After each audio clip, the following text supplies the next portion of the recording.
Así rivede, buona Islandia. Voilà, en direct sur Asso RVPB, Twitter, Periscope et en replay sur notre Facebook et YouTube. Vous entendez Nissa Labella, ici Jérôme et Patrick, l'équipe de reportage VIP. Nous sommes donc au stade de Alliance Riviera. On va vous débriefer la rencontre qui a eu lieu aujourd'hui, en ce samedi 28 septembre 2019. Je vous laisse écouter Nissa Labella.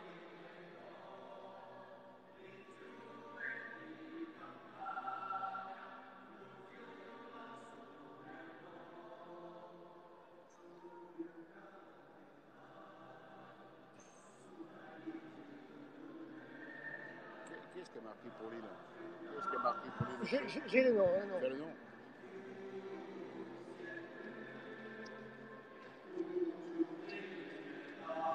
Aronjo.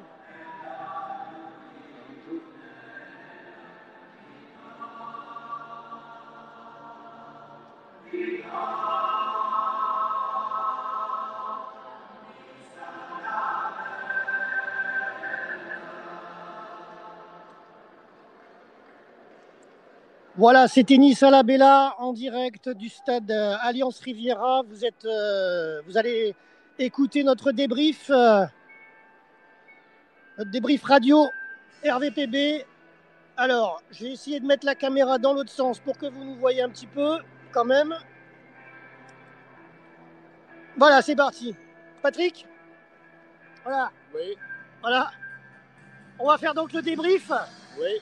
De cette rencontre Nice-Lille contre le LOSC, donc l'OGC Nice contre le LOSC, ce soir, en ce samedi 28 septembre 2019, au stade Alliance Riviera. Alors, que s'est-il passé dans ce match? C'était la journée numéro 8 de Ligue 1. Pour l'OGC Nice, il y a eu à la 13e minute le but de Dolberg.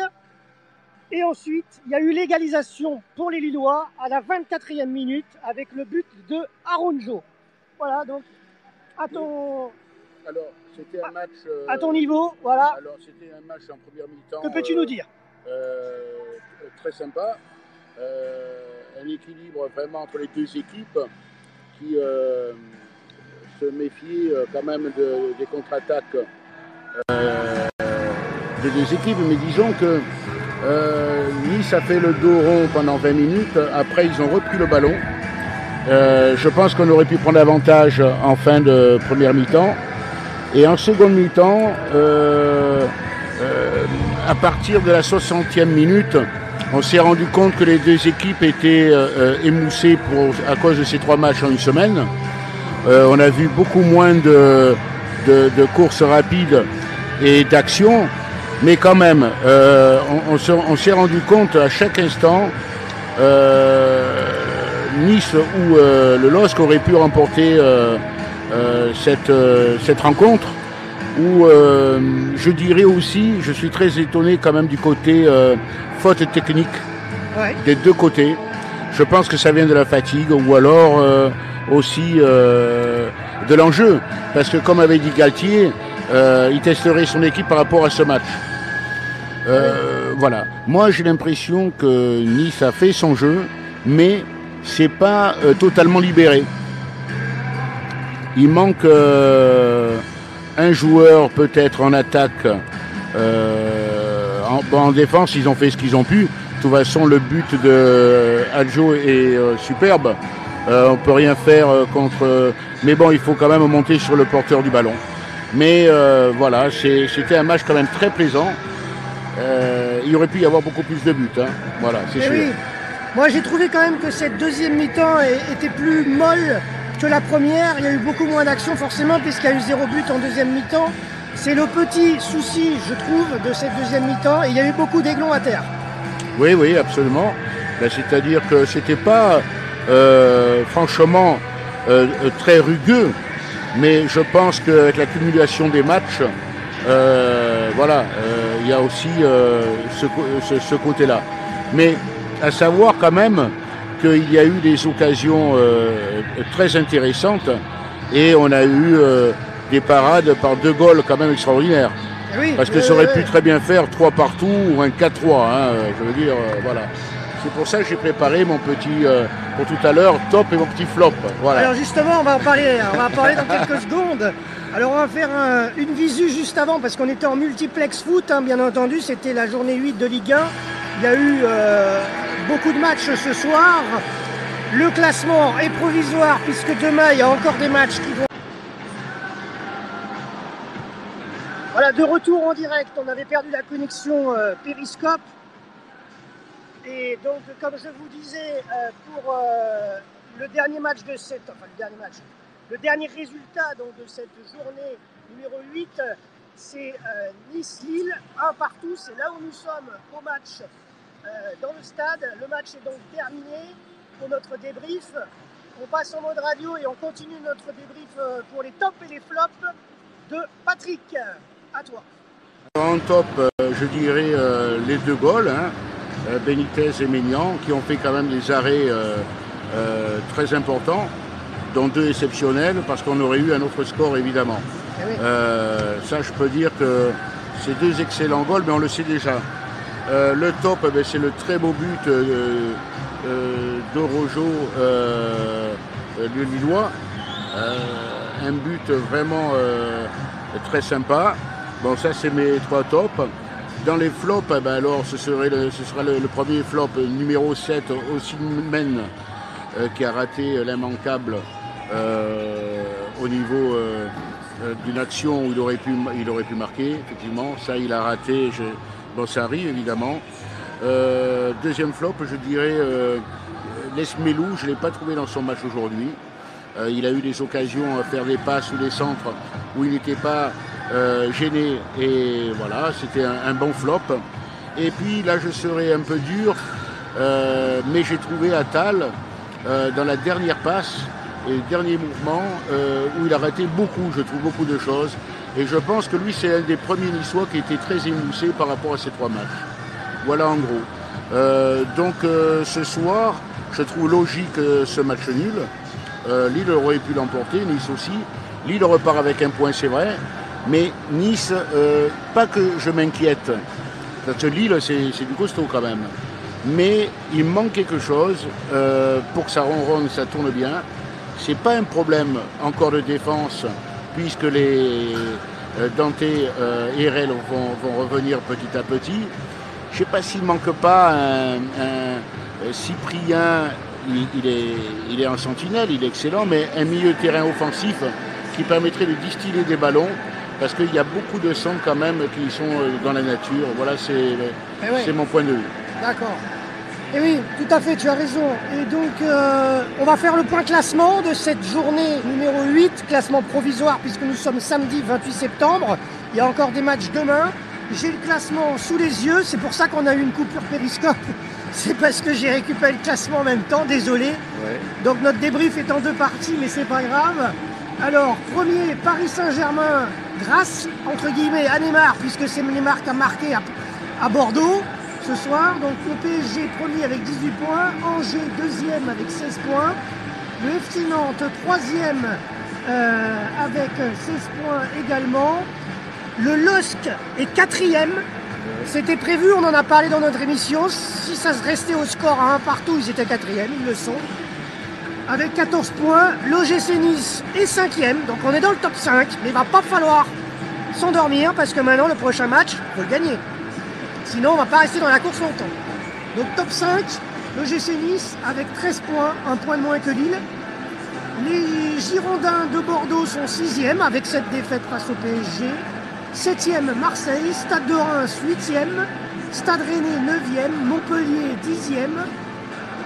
L'Olympique Lyonnais à la 11e place, et pourtant ils ont joué ce soir. L'AS Monaco ils se sont envolés, 4-1 face à Brest. Ils sont 12e ce soir du coup. Toulouse 13e, Nîmes 14e, Amiens 15e, Metz 16e, le Stade Brestois 17e. Le RC Strasbourg 18e, Dijon 19e et l'AS Saint-Etienne 20e. Voilà le classement provisoire à ce samedi soir. Alors, il y a deux choses à retenir. C'est le classement de Lyon, ça va très mal, et de son voisin historique, Saint-Etienne. Ouais. Alors là, il y a vraiment un gros problème en début d'année, sachant que le budget de Saint-Etienne a explosé cette année. Donc le budget ne fait pas tout, la preuve. Et Lyon, c'est loin d'être des pauvres. Et ils ont vraiment deux départs très, très difficiles. Je voulais rajouter quand même au niveau de Nice que sur ces 3 matchs où il y avait une possibilité théorique de prendre 9 points, ils n'en ont pris que 4. Bon, alors qu'il y a ce match nul ce soir, c'est compréhensible. La victoire étriquée contre Dijon, d'accord. Mais ce qui a fait du mal quand même, c'est cette défaite lourde à Monaco. Et qui a permis de relancer le voisin monégasque, comme on les avait plus ou moins aidés il y a 3 ans, qu'en battant Paris, et Monaco avait un ballon d'oxygène, comme je l'ai dit tout à l'heure. Voilà. Voilà, mais le championnat... Au derby azurien cette semaine, ils ont gagné contre les Niçois, et ça les a bien aidés pour se relancer. Voilà. Le championnat est long, il y a Ounas qui est blessé pendant au moins 6 semaines, je crois, et il a manqué ce soir, Ounas. Hein. Ouais. Est-ce qu'on aura un jour une équipe totalement au complet? Et là, on verra comment ça va tourner. Alors, certains médias parlent de l'Ado. Hein, Ado. Vous connaissez Ado? Non. Il y a Dolberg dans Ado, il y a Ounas et il y a Attal, je crois. Attal, c'est ça. Voilà. Mais bon, pour l'instant, l'Ado, il a encore du boulot. Voilà. Ouais, absolument. Alors, bon. Donc voilà, on a 13 points ce soir, c'est ça, hein, 13 points. Oui, 13 points. On est 5e, donc top 5. Bon. Et donc Nice-Lille, un partout, vous l'avez compris, le match nul, le point de la discorde avec les Lillois. On repart chacun avec un point dans le classement. Voilà. Parce qu'il faut qu'on va recevoir Paris bientôt. Il faut qu'on soit en forme quand même. Hein. Il y a des sacrés matchs en vue. En octobre, hein. Oui, très bientôt. Et voilà. Ça va être un gros match. Voilà. Alors, on va boucler notre débrief. Alors, comme vous le voyez, on est en direct total depuis le stade Alliance Riviera. Donc, il s'est vidé, hein, on est les seuls quasiment dans le stade. Voilà, je vous fais faire le tour quand même. Vous voyez un petit peu. Voilà, on est quasiment les seuls dans le stade. Donc, merci à tous de nous avoir suivis, bien entendu, sur notre antenne. On a fait un direct radio sur vipradioonline.fr tout le long du match.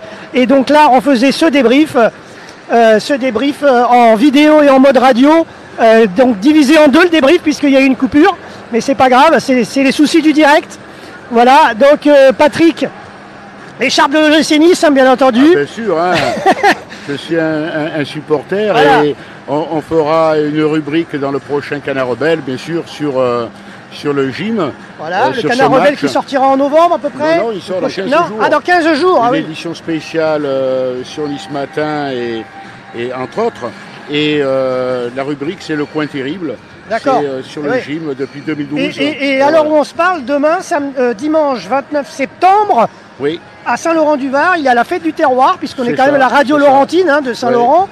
Fête du terroir, et il y aura plus de 42 auteurs au Salon du Livre de Saint-Laurent, demain. 7 auteurs des éditions RIC pour... 7 auteurs des éditions RIC. Oui, absolument. Voilà. Pour l'instant, aucun auteur sur le foot, hein. Mais peut-être un jour. Aucun quoi? Aucun auteur sur le foot. Oui, mais il peut y avoir une histoire sur le foot. Ouais. Il peut y avoir un policier, c'est faisable. Voilà, il n'y a pas de problème. Voilà. Alors je dirais bonsoir à tous. Voilà, bonne soirée à tous. Merci de nous avoir suivis. Rendez-vous. Et à très bientôt pour un prochain reportage sur l'antenne de vipradioonline.fr. C'était Jérôme et Patrick pour Reportage VIP. À bientôt. On rend l'antenne. Et on vous met la visu du stade en rendant l'antenne. Ciao, bye bye. Allez, on coupe la diffusion.